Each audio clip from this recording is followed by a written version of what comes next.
Oi irmãos, tudo bem? Bem-vindos a mais um vídeo aqui do canal, mais um vídeo da Palavra de Deus. E hoje, continuando nosso ano bíblico, nós vamos ler Parábolas de Jesus, capítulo 5, Pequenos Inícios, Grandes Resultados. Lembrando, esse é apenas um resumo que eu faço, recomendo aos irmãos a leitura do capítulo completo, ou no aplicativo da Bíblia, ou escutar o audiobook também pelo aplicativo da Bíblia. Vamos lá, Parábolas de Jesus, capítulo 5, Pequenos Inícios, Grandes Resultados. Entre a multidão que ouvia os ensinos de Jesus, havia muitos fariseus. Cheios de desdéns, observavam quão poucos de seus ouvintes o reconheciam como Messias, e perguntavam de si para si como esse mestre despretensioso poderia levar Israel ao domínio universal. E aqui nós vemos como os fariseus desde sempre estavam ali, prestando muita atenção no que Cristo falava, com desdém, porque eles não viam os resultados, porque eles não conseguiam enxergar como Cristo faria para implementar os desejos deles de um governo terrestre. Em governos terrenos nada havia que pudesse servir de comparação, nenhuma sociedade civil lhe podia fornecer uma súmile. É como o grão de mostarda, disse, que quando se semeia na terra é a menor de todas as sementes que há na terra, mas tendo sido semeado, cresce e faz-se maior de todas as hortaliças, e cria grandes ramos, de tal maneira que as aves do céu podem aninhar-se debaixo de sua sombra. Então aqui nós vemos que Cristo, para ilustrar o reino celestial, para ilustrar como será o reino eterno, ele não consegue encontrar nenhum outro similar, nenhuma forma de governo, nenhuma monarquia, nenhum reino, nenhuma democracia, nenhum capitalismo, nenhum país capitalista, nenhum país socialista, comunista. Nada disso ilustra como será o reino celestial. Então Cristo o compara à semente de um grão de mostarda. Seu desenvolvimento não depende de meios humanos. Assim é como o reino de Cristo, uma nova criação. Ou seja, o grão de mostarda, ele não depende o quê? Dos meios humanos, como nós vimos ontem. É Deus trabalhando, dando a força na semente, juntando a semente, o solo adubado e a atuação de Deus para que ela cresça e se desenvolva. Não é por meio humano. O meio humano pode ajudar aqui ou ali, mas o essencial, aquilo que de fato vai fazer dar certo, é o poder de Deus. Assim é o reino de Cristo, há uma nova criação. Os princípios de desenvolvimento são diretamente opostos aos que regem o reino desse mundo. Os princípios são completamente opostos. Não tem nenhuma similaridade com qualquer coisa que você já viu aqui. Governos terrenos prevalecem pelo emprego da força, pelas armas mantém o seu domínio, mas o fundador do reino de Deus é o príncipe da paz. E nós vemos isso muito hoje. Nós já vimos também no passado. Na Guerra Fria, nós pegamos dois países com ideologias completamente opostas. Estados Unidos capitalista, a União Soviética socialista ou comunista, como alguns dizem, guerreando, cheios de armas nucleares, um querendo enfrentar o outro, querendo mostrar quem tem mais poder, tentando poder pela força, uma forma exatamente contrária do que é o reino de Deus. O Espírito Santo representa os reinos terrestres mediante o símbolo de feras, mas Cristo é o Cordeiro de Deus que tira o pecado do mundo. E nós vemos nas profecias de Daniel os animais, leão, leopardo, urso, uma fera terrível. Nós vemos hoje, se a gente pegar os países, normalmente eles têm um animal que os representa, a águia, um urso, um leopardo, um tigre, feras terríveis, feras predadores, animais que vão à caça, enquanto o reino celeste, aquele que o representa, é o Cordeiro. Olha a discrepância, olha a diferença do mundo e do reino celestial. Em seu plano de governo não há emprego de força brutal para compelir a consciência. Aqui outro ponto importante. Não há plano para impelir a consciência, ou seja, para forçar a consciência. Você não será forçado a nada. Hoje em dia, nós vemos cada vez leis mais restritivas, cada vez mais os governos querendo impor medidas, forçando as pessoas. A gente viu recentemente, não tem nem 3 anos. Estava tudo fechado, todo mundo usando máscara, todo mundo tendo que usar medicamentos para se proteger, querendo forçar isso, passaporte para você entrar só se você tiver tomado certo tipo de medicamento e por aí por diante. Medidas, leis para forçar a consciência. Se você não quisesse, você era obrigado. Enquanto no reino de Deus é tudo, vou dizer tudo liberado porque vai dar uma ideia errada, mas eu vou explicar. É tudo liberado ao ponto de que Lúcifer teve a liberdade de consciência de pecar, de transgredir a lei, de espalhar suas ideias ao mundo. E Deus permitiu isso. Deus não forçou a consciência dele. Deus não forçou a consciência dos anjos caídos. Deus não forçou a consciência dos anjos que continuaram, dos outros mundos. Por que Deus não fez isso? Porque Deus respeita a liberdade de cada um. Deus respeita a individualidade. E isso é um princípio do amor. E Ele permite que ainda hoje Lúcifer esteja à solta, Satanás, tentando, mostrando o verdadeiro caráter dele, do pecado. O pecado cada vez mais desgraçando, cada vez mais deixando nós que estamos aqui envoltos nisso, que nascemos com o pecado em nossa carne, mais miseráveis, mais distantes de Deus. E Deus permite que isso aconteça para mostrar a discrepância entre o governo dele e o governo regido pelo pecado, para que na eternidade não haja mais ninguém que pense, eu vou pecar. Deus permite isso hoje para que eu e você possamos durante toda a eternidade termos a certeza de que queremos estar e fazer aquilo que Deus pede, aquilo que Deus nos mostra, porque aquilo de fato é bom. Porque eu já conheço o outro lado, eu já vi o que aquilo leva. Então eu vou escolher e vou estar ao lado de Deus em todas as minhas decisões.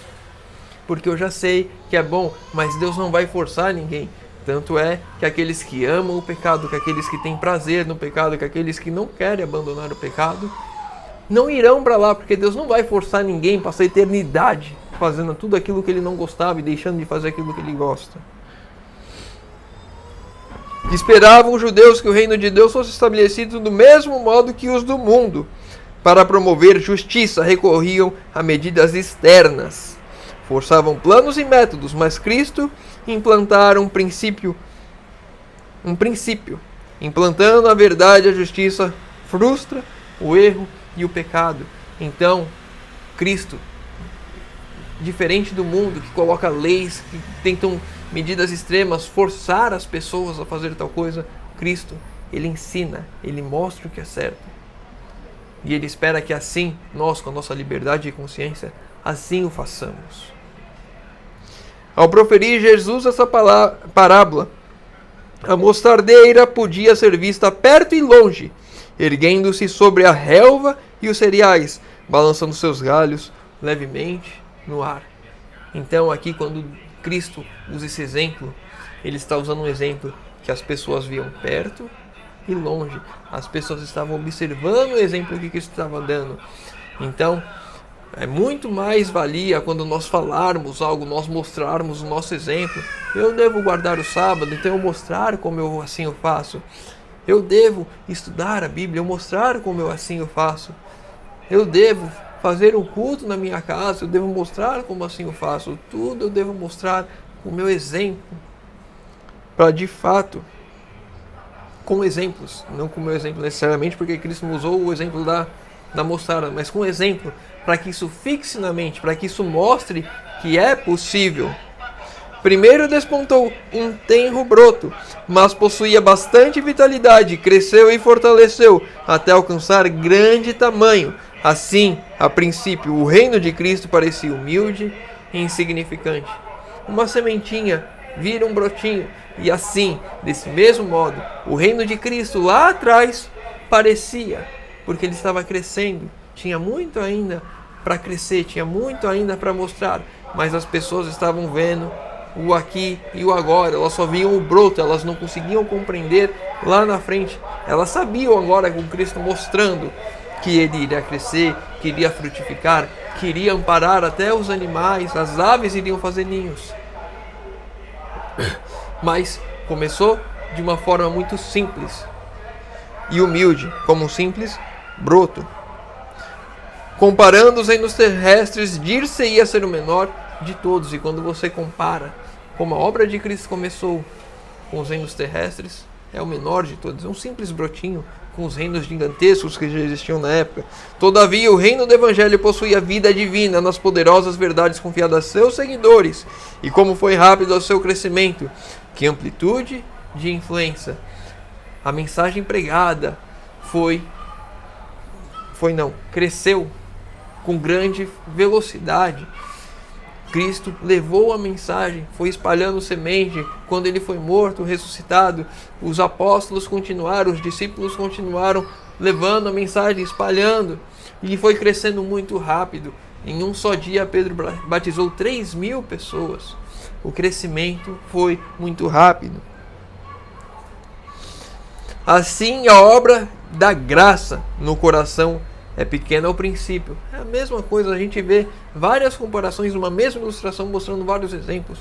O reino celeste, o reino de Deus aqui iniciando, a obra do Evangelho aqui nessa terra e agora a obra da graça nas nossas vidas começa pequena também. Eu começo como um cidadão celestial aqui nessa terra pequeno. Eu nasço como um bebê e vou crescendo, vou passar como criança, adolescente, a fase adulta. Eu devo crescer, assim como a semente plantada deve crescer. Eu, como um cristão, seguidor de Deus, devo também crescer. Assim, a obra da graça do Evangelho é pequena ao princípio. É dita uma palavra, um raio de luz projetado na alma, exercido uma influência que é o início da nossa vida. E quem pode medir os resultados? Quem que pode medir o que a graça pode fazer por nós? Era só uma sementinha de mostarda e olha o tamanho que ela chega. E o que a graça na minha e na sua vida pode fazer? Quantas pessoas eu posso influenciar para Cristo pela minha vida, pela transformação pessoal que eu tive? Quanto eu posso levar da mensagem por conta disso? A parábola do grão de mostarda não só ilustra o crescimento do reino de Cristo, mas em cada fase de seu desenvolvimento repete-se a experiência nela apresentada. Para a sua igreja, em cada geração, Deus tem uma verdade peculiar e um serviço especial. Para nós hoje, Deus tem uma verdade peculiar e um serviço especial. Temos uma obra a fazer hoje em nossas vidas. Temos uma mensagem para pregar hoje para este mundo. E ela deve ser pregada. E temos a consciência de que ela deve ser assim como uma semente de mostarda. Vai começar pequena e vai se desenvolver a maneira que eu e você permitimos que Deus trabalhe. A verdade oculta aos sábios e entendidos deste mundo é revelada às criancinhas e os humildes.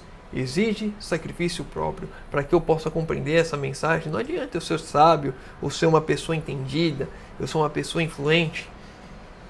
Depende do meu sacrifício próprio. Ela vai ser revelada às criancinhas, aquelas pessoas humildes que desejam a Deus, que desejam compreender mais de Deus. Essas pessoas vão ouvir a mensagem e vão seguir a voz de Deus. De início, seus adeptos são poucos. Pelos grandes do mundo e por uma igreja de espírito mundano, são repelidos e desprezados. A mensagem da reforma de saúde, como ela é desprezada na igreja, como ela é repelida. Quantas pessoas pregam sobre isso e não são mais chamadas novamente para pregar, porque não é para falar sobre isso. Vida no campo, eu nunca ouvi em um púlpito alguém falar de vida no campo. Mensagem rejeitada. Vitória sobre o pecado, a pessoa te expulsa da igreja, porque ninguém quer vencer o pecado, estão acomodados em ficar aqui neste mundo, estão acomodados em acariciar os seus pecados. Temos de vencer o nosso pecado por meio do Espírito Santo trabalhando em nossas vidas. Mas podemos e devemos permitir que o Espírito Santo de Deus trabalhe em nossas vidas para que isso seja alcançado. Mas essas verdades hoje são rejeitadas, são desprezadas. Vede João Batista, o precursor de Cristo, sozinho, censurando o orgulho e o formalismo do povo. A mensagem de João Batista, de arrependimento, de censura pela vida que o povo estava levando, começou apenas com João Batista e ela foi crescendo. Obscura e desanimadora parecia a missão de Paulo e Silas, os dois fazedores de tendas, quando com os companheiros embarcavam em trote para Filipos. Vede o idoso Paulo pregando a Cristo acorrentado na cidadela dos Césares.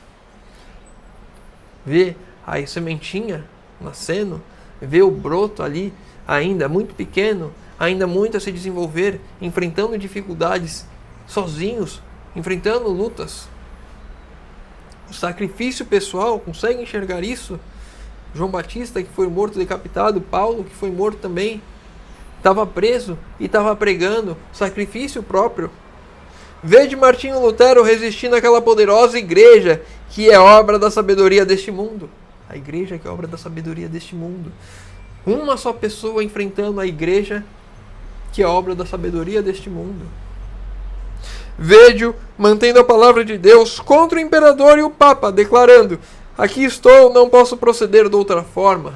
Deus me auxilie, é Deus quem vai nos conduzir, mas temos de estar dispostos a nos sacrificar, a dar as nossas vidas, se assim for necessário, em nome de Cristo. A abandonar o que nos prende aqui nessa terra, a abandonar as coisas que nos prendem a esse mundo, os entretenimentos daqui, as coisas daqui. Essas coisas vão entrando em nossas vidas, não nos prendendo aqui, e nós não conseguimos desenvolver. Nós ficamos apenas como broto, às vezes até semente, não nasceu nada, não criou raiz, não cresceu, por conta das nossas escolhas. Os grandes guias do pensamento religioso desta geração anunciam os louvores daqueles que plantaram a semente da verdade há séculos e erguem-lhes monumentos. Não abandonam muitos esta obra para espizinhar o renovo que hoje em dia desponta da mesma semente? Ou seja, aquela árvore, ela deu frutos, o fruto caiu, uma outra semente germinando, nascendo, e aquelas pessoas que estão ali naquela árvore não querem abandonar a árvore, não veem que nova luz está sendo dada, que precisamos aceitar a verdade como um todo. Muitas vezes eu e você estamos rejeitando a palavra de Deus, rejeitando as coisas de Deus, porque alguém falou no passado, porque eu nasci nessa igreja, não importa se a Bíblia diz outra coisa ou não, a Bíblia me diz para guardar o sábado, não importa. Me importa que eu nasci aqui, minha família é daqui, eu vou continuar aqui. Não importa se a Bíblia diz que não é para comer carne de porco, não importa se a Bíblia diz que é para fazer uma reforma de saúde, não importa nada. As pessoas se agarraram ali na árvore que elas estavam e ficam ali, elas não percebem que novos frutos estão nascendo da mesma árvore. Não perdeu a essência, não mudou nada. É apenas algo que elas não conheciam ainda. Está germinando, está crescendo, é uma sementinha pequena, é um broto, e ela vai crescer ainda mais. Repete-se o velho clamor: nós bem sabemos que Deus falou a Moisés, mas este Cristo, no mensageiro que ele envia, não sabemos de onde é. Como em épocas primitivas as verdades especiais para este tempo não se acham com as autoridades eclesiásticas.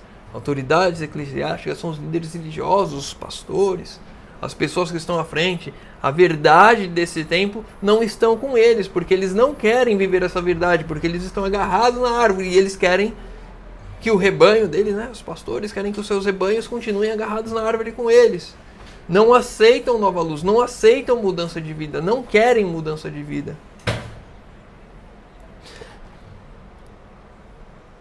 Então com quem que estão essas verdades especiais para os nossos tempos? Com homens e mulheres que não são demasiados instruídos nem sábios demais para crer na palavra de Deus. Aqueles que estão dispostos a fazer toda a vontade de Deus.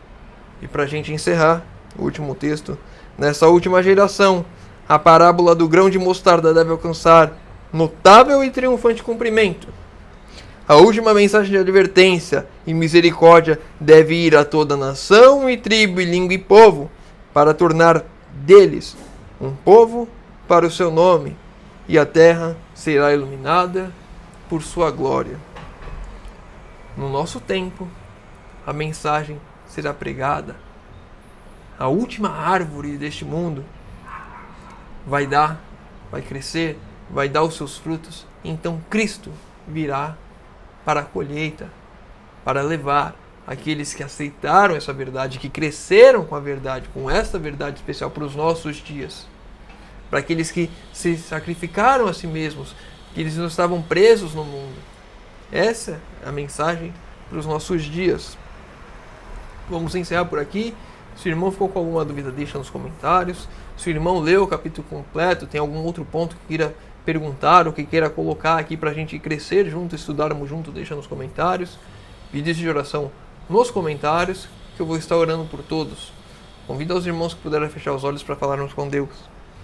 Senhor Deus, Pai amado, obrigado, Senhor, porque mais uma vez temos a oportunidade de abrir a Tua Palavra e de estudar. Pai querido, te pedimos, Senhor, por favor, trabalhe em nossas vidas, que possamos, Senhor, permitir que a semente cresça e que dê frutos, e que possamos nos colocar à Tua disposição para que o Senhor nos use para podermos ajudar a Tua vontade se cumprir aqui nessa terra, Senhor amado.